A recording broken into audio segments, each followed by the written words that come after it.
शहादत मस्कूर हुई। बहुत सी जगह पर मतला अबर आलूद था।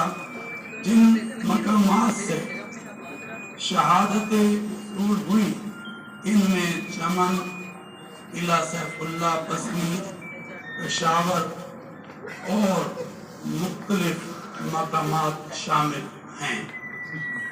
और सिंध के मीरपुर से भी शहादत मसूल हुई।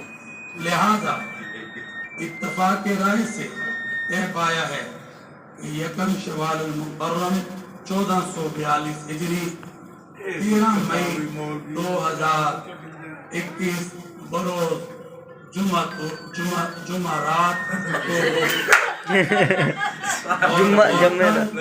इंशाअल्लाह ईद उल फितर का दिन होगा।